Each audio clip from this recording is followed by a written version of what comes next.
Welcome to Gather for Wellness Radio, brought to you by gatherforwellness.com, where we bring wellness experts to you so you can listen, learn, implement, and thrive. I'm your host, Becky Litwicki, and today I'm here with episode number 14.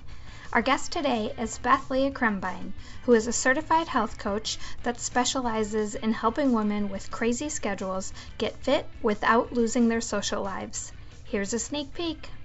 One interesting thing is about habits is there's something called a keystone habit. So when you start doing one little habit differently, this can have a domino effect on every other part of your life. So let's say that you've had the goal to eat healthier and you also want to start exercising more, you want to have a better relationship with your husband or boyfriend, you want to be better at work. Well, that's a lot of goals to work on and it's overwhelming. But a lot of times when you start working on your diet, all of a sudden you feel more energy, so you're going to go work out. And because you're working out, you have more focus at work. And because you're doing better at work, you have a better relationship with your boyfriend. So it's really a domino effect that doesn't necessarily take that much effort.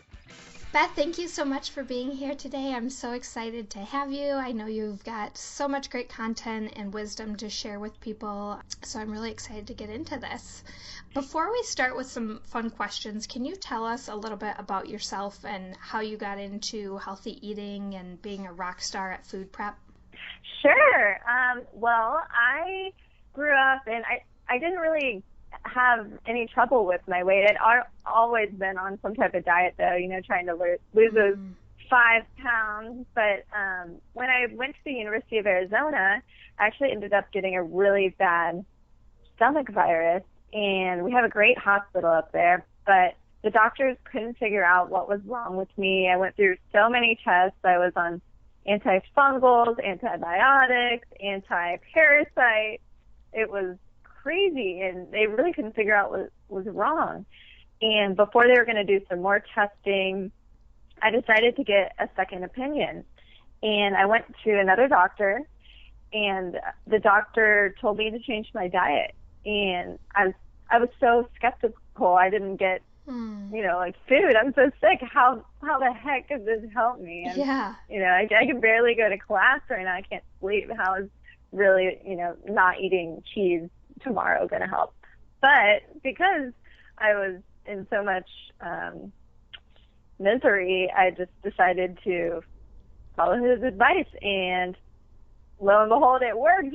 That's awesome. Yeah, and so that kind of got the ball rolling for me. I got really into food. I got into very good shape.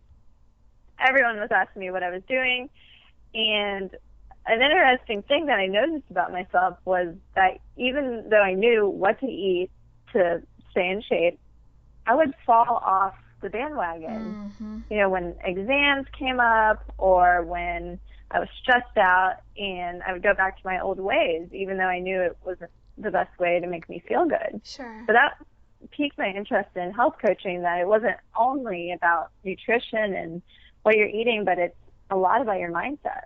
Absolutely. Before we get to that mindset piece, let's kind of help people, because I know, like you said, there's so many diets. I feel like people are constantly bouncing around from one thing to the next, trying to figure out, like, what healthy eating means and what is, the best way to lose their excess weight and things like that. So, what guidelines do you follow for choosing foods, and what have you found that really works for you?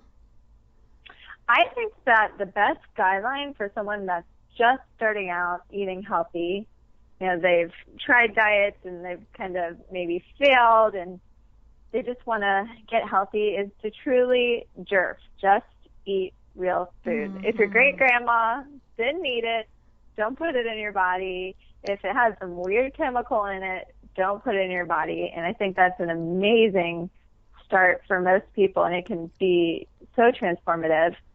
But of course, as you get that down and you've got, that's a habit for you, and just eating real food is your new normal, mm-hmm. then you can start to move into, elimination diets and working with functional doctors or functional nutritionists to really nail down what's perfect for your body. But that's kind of like sprinting when you can only crawl. Right. If you, So that's kind of my philosophy on it. I love that. It's nice and simple too. What other benefits have you seen? I mean, obviously you were super sick and you helped heal your body with your new diet. What other benefits have you seen people have from just eating real food in addition to just weight loss? Well, oh my gosh, there's so many. Focus, that is huge. Mm-hmm. When you're eating crappy food, it's going to be harder for you to just focus throughout the day, being tired, being cranky, and depriving your body of the nutrients it needs to function optimally. Yeah. And also, one interesting thing is about habits is there's something called a keystone habit. Mm-hmm. So when you start doing one little habit differently, so let's say that you cut out processed foods, this can have a domino effect on every other part of your life. So let's say that you've had the goal to eat healthier and you also want to start exercising more, you want to have a better relationship with your husband or boyfriend, you want to be better at work. Well, that's a lot of goals to work on, and it's overwhelming. Yeah. But a lot of times when you start working on your diet, all of a sudden you feel more energy, so you're going to go work out. And because you're working out, you have more focus at work. And because you're doing better at work, you have a better relationship with your boyfriend. So it's really a domino effect that doesn't necessarily take that much effort. Right. You just got to find that goal with the most leverage. Yeah, exactly. The most leverage. That's a great way to put it. Awesome. So I know for some people, just the idea of eating real food can be, somewhat simple. You go to the grocery store, you stay on the outer aisles, things like that. But I know for others, it can be pretty overwhelming to try and figure out how to transform their house from, maybe a whole lot of processed food in the pantry to more of a real food kind of kitchen. What tips and recommendations do you have for helping people with that transition? Yeah, totally.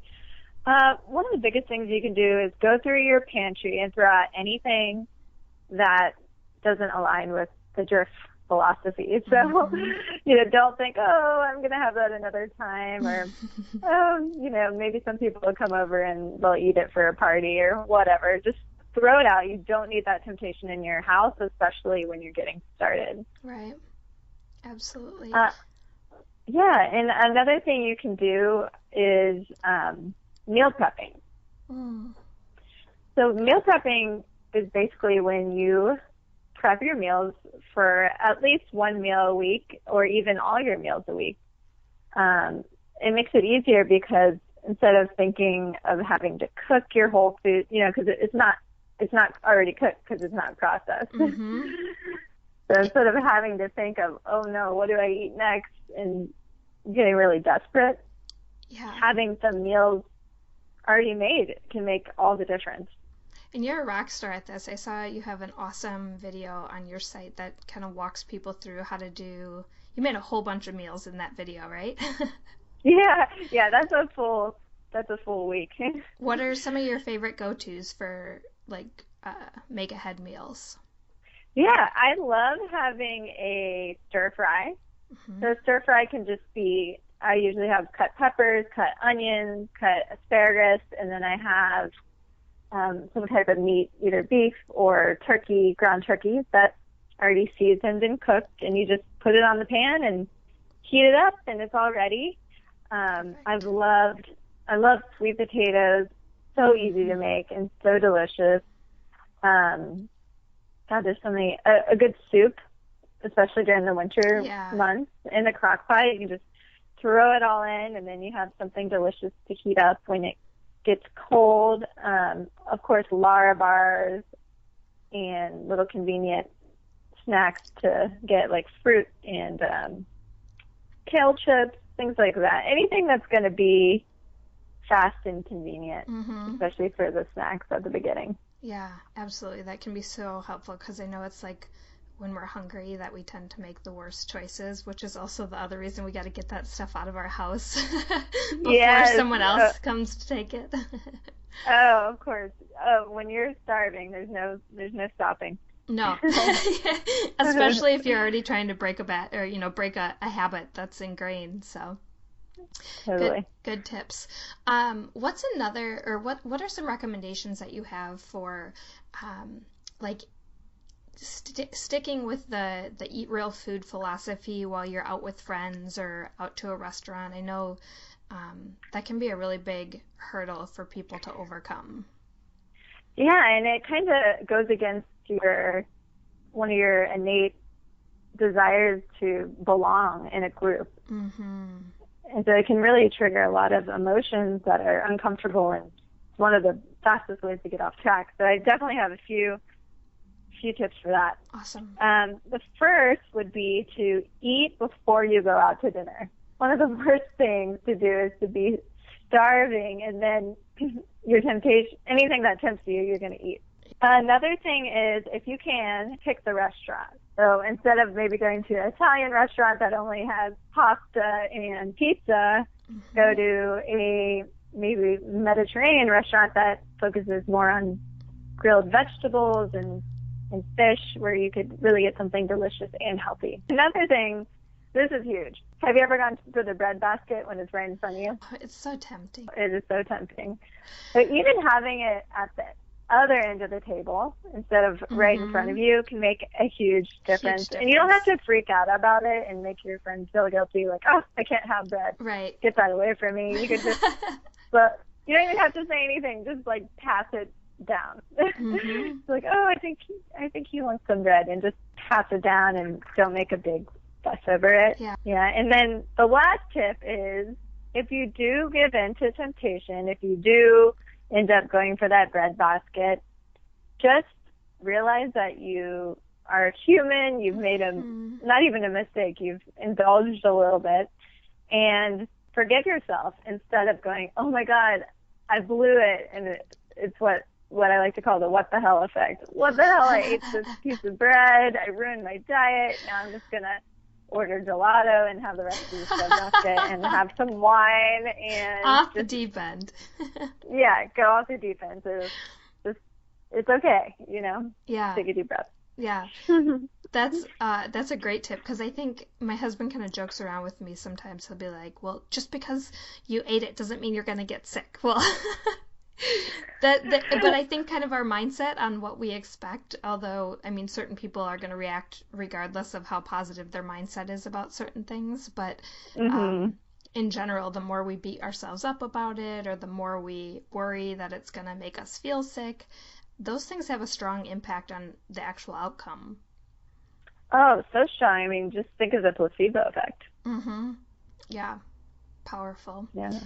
So powerful. You mentioned that mindset is a really important part of, sticking to being successful in your eating real foods habits. What habits have you found that, like, what were the difficult habits that you had to overcome, and what things did you do to kind of like rework those into healthier habits for yourself? That's a really good question. The hardest habits for me, a lot of my friends, they do go out to eat a lot and aren't totally into the healthy lifestyle. So it was really hard for me to feel like I could have a social life and not feel deprived all the time and like I was living a normal life. Right.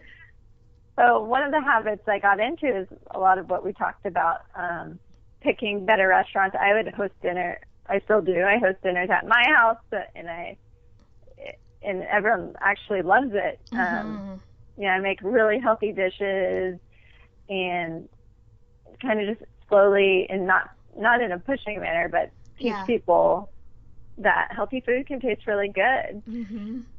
That's definitely been one of the biggest things. Another thing for me, not concentrating on the weight is really, really important, especially at the beginning. Yeah. Even myself over winter break, I did, gain a little bit of weight, and it's been hard. I have to remind myself now, like, it doesn't matter what's on the scale, just eat healthy and concentrate on how strong I want my body to be instead of getting in a bad mood instantly, looking at the scale.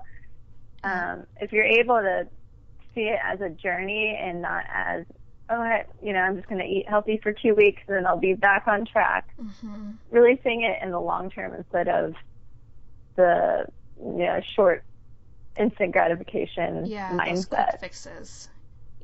Quick fixes, they never ever work, and looking at the scale is just such an inaccurate depiction of how you're doing, because muscle muscle and water weight and all that is fluctuating, especially the first 6 weeks of a diet. Totally. And decreasing inflammation, and that's a huge pointer, because I think I've heard other people recommend like weighing in every day, because then you can be on top of it and you can make your decisions. And for me, I think there's such like a social stigma about constantly losing weight, that like, even like you said, you've never really had weight issues, but there's constantly this message that like you can be on this weight loss program, or you can do this diet, or you can lose 10 pounds in 5 days, or like, and so whether or not we need to lose weight, it's kind of one of those things where it's like you almost feel guilty if you're not somebody who's trying to lose weight. But just for me, like, getting away from that scale can be so helpful, because like you said, it gets back to like there are so many other reasons to doing the diet, or to eating real food and having that kind of lifestyle beyond weight control, and that kind of just is one of the beautiful side effects of it. So throw out your scale, especially the first few weeks. Otherwise it tends to just make you crazy, I think. And it'll discourage you, if you've been working out for 2 weeks and you gain 3 pounds just because you're building muscle, or then you might quit your diet. Absolutely. if you're really feeling that discouraged. Right. Yeah. And then it feels just like another fad that was ruined, when really eating real food it's one of those things that's not a quick fix. But it can be awesome for the long term. So in addition to kind of breaking bad habits, even if we have good habits in place, there sometimes are just those really tempting things that want to, come in and disrupt what we're doing. So what are your favorite mind tricks, or things that you can do to avoid these temptations? Yes, that's a huge, huge barrier for a lot of people, and it leads to relapse often. So one thing that I love to do is, let's say you're at a party and someone offers you some macaroons, and you love macaroons. Instead of thinking, oh, well, I haven't had these macaroons in so long, and, when am I going to have them again? Instead of having this deprivation mindset, have the mindset that I can have these any time I want. I can have these, in 2 hours when I leave the party. I can have these next week. I can have these tomorrow. You have free will, and this isn't the only chance that you're going to have to eat them. You don't need to eat 10 right now, because you'll never be able to have it again. Yes, love that. And I think that there's a book that I really love, and it got me into the more psychological side of eating, and it's called The Foodist by Daria Rose. I don't know if you've ever heard of her. I've not, but I'll have to look into it. Yeah, she's great. She's actually a neurologist, and she was a chronic dieter. And when she stopped chronically dieting and worrying about it, she actually ended up getting in the best shape of her life. And she writes about a lot of interesting things. Awesome. Yeah. Another thing that can help a lot is what I like to call the problem with progress. A lot of times, even just signing up for a cleanse or being on a diet for 3 days and feeling good, you should celebrate it. It is a big win, but it often leads to overeating or being too relaxed with the new rules. So making sure that even if you've been on the diet, or you're transitioning to a real food lifestyle, that just because you do that for a week doesn't give you 2 days to go to McDonald's. And the what the hell effect, that's what I was talking about before. When you do mess up, every single person is going to mess up. I don't think there's barely anyone that won't mess up, unless there's something, they're very allergic to something, of course. You're going to mess up. Just accept it. And when you do, instead of beating yourself up, move on, forgive yourself, and just try to do better the next time. That's all you can do. One tactic that I like to use when I'm at a party is a it's called the not so worth it splurge. So have you ever eaten something that, like a cookie that was kind of gross? Right. And you're at like, a party? that wasn't so awesome.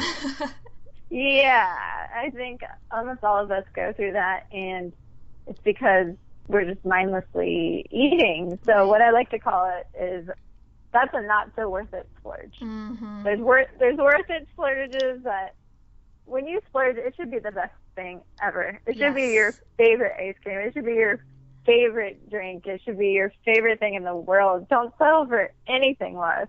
And I think, like you said, bringing kind of awareness to what you're eating too. Like, if you are gonna splurge, like, make sure you can actually enjoy what you're splurging on, and not, you know, eat it while you're on the run and distracted and so busy that you're not even gonna really enjoy it. Oh, that's so right. Being mindful, of course, that's something that we love to talk about.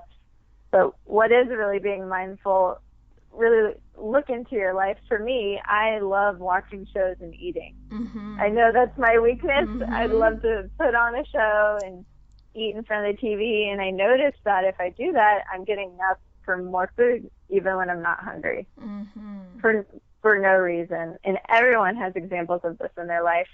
So if you go out to dinner, instead of focusing totally on the food, focus on the people. If you're at the office, this is a big one. If you're at the office and you're at your computer, instead of having like a bag of chips there that you're constantly eating, try to really focus on your work, or focus on something else that can distract you that's not so detrimental to your goals. So maybe you have like a stress ball that you're squeezing, right? Or you know, going on more walks throughout the day. Yeah, just something to distract you that isn't food related. Right. I actually, in an interview I just did with Bernadine, she talked about emotional eating and overcoming that, and we talked to how it's so important to have like a list of things that like fill your cup that aren't food related. And I think it can be the same thing here. Like, sometimes we do it out of the fact that like we are hungry for love or attention or, you know, something, but other times we just do it because we're bored, or because we have fun memories of eating popcorn in front of movies, and so we eat everything in front of TV.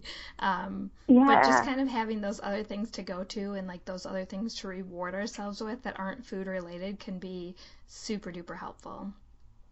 Yeah, that's so important, and actually can be kind of like an identity crisis when you start shifting to that mindset, because a lot of our lives are so surrounded by social events that include food. Yes. And you know, going out for drinks with friends, going out for coffee with friends, getting happy hour, going for pizza, ordering pizza in. It can be kind of hard, but it's so rewarding when you actually find things that you enjoy that are not food related. Of course, it's fun to celebrate with food. Yep. But at the same time, it's freeing to not have it be the total focus of your life. So like Bernadine was saying, it could be a huge shift. Absolutely. I think too, I mean, like you said, our whole life is centered, and not our whole life, but I feel like such a huge part of it is like, well, if you're going to go out on a date, like, well, let's go get dinner. Well, what are some other date ideas, you know, for not, that don't necessarily involve food, or, you know, meetups with friends and things like that. And it's also kind of fun too. I'm curious, you said that you like to host people over to your house. And even though you haven't been pushy about it, have you noticed any of your friends kind of picking up habits and integrating them to their life when you're not around? Yeah, actually, it's amazing.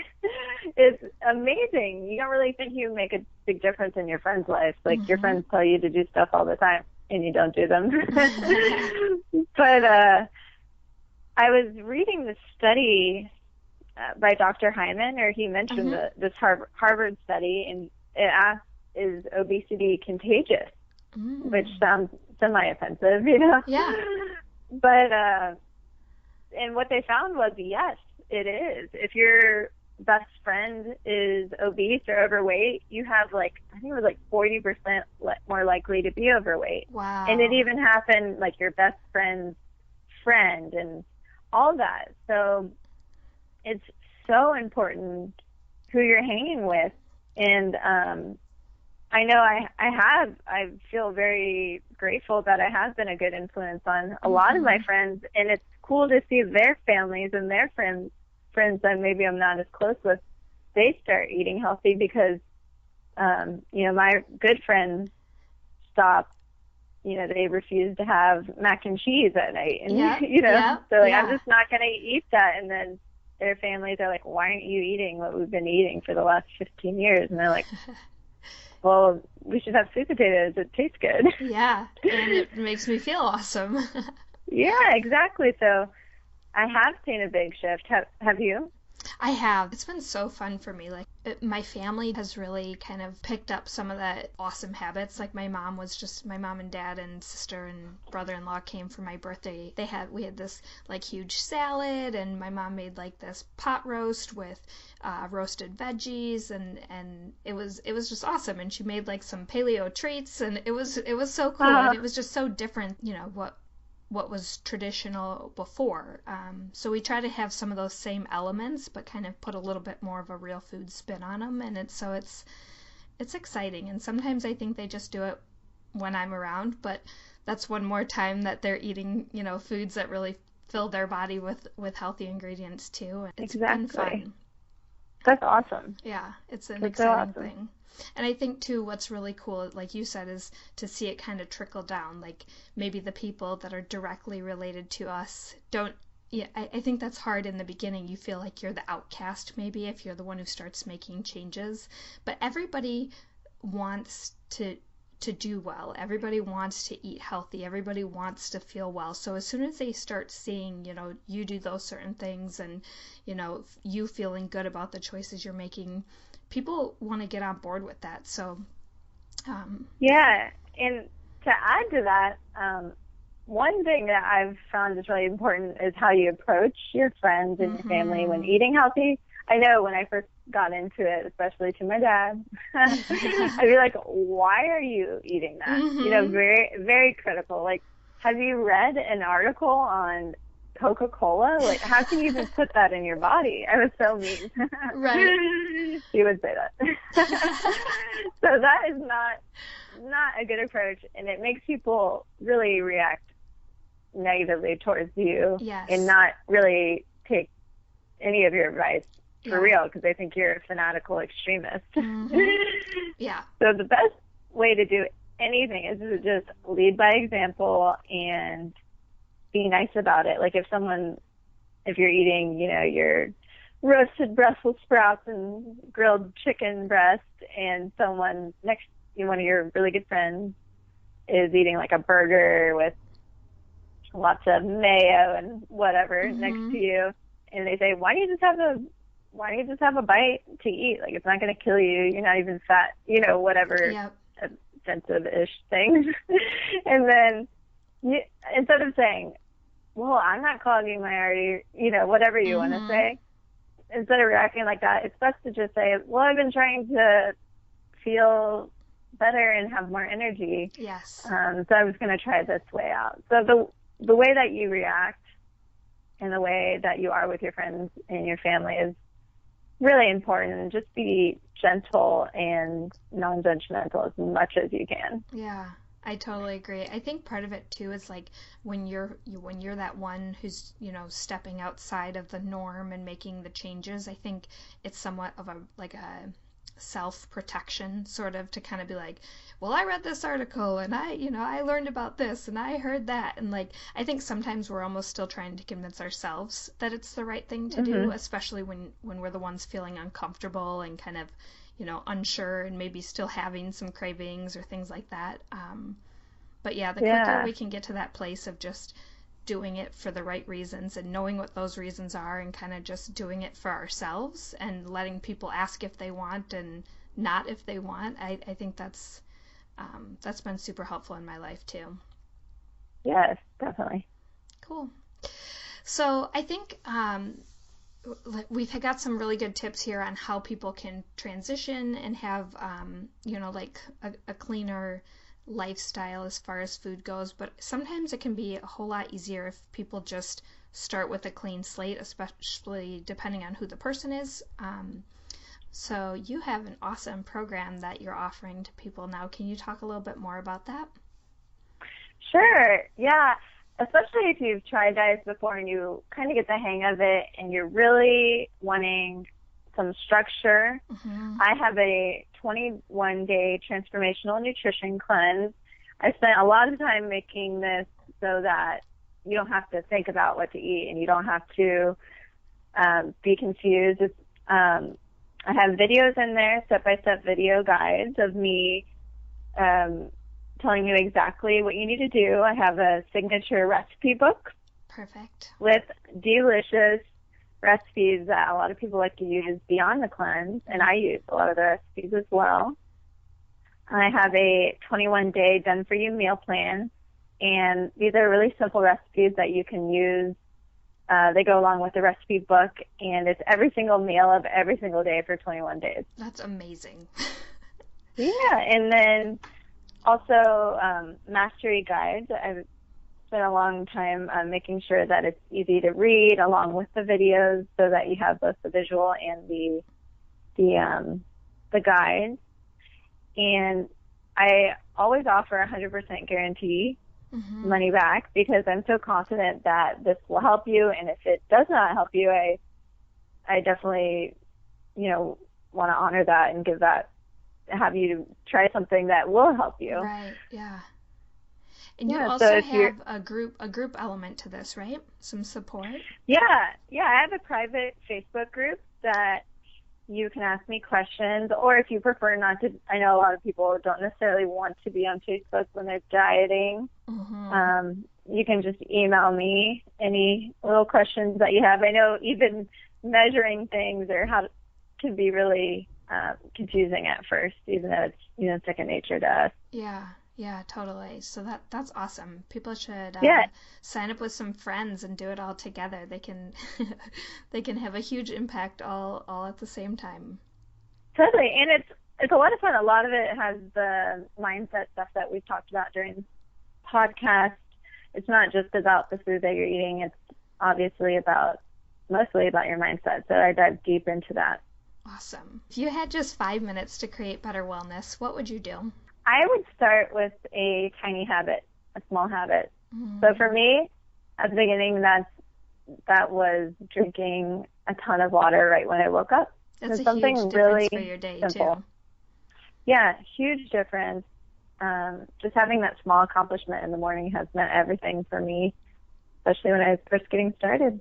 Perfect. Easy. I love it. What's your favorite health habit? My favorite health habit is definitely meal prepping. You are a rock star. Yeah, I love meal prepping. If I don't have some meals prepped, at least a few for the week, I know that's not going to be a good week.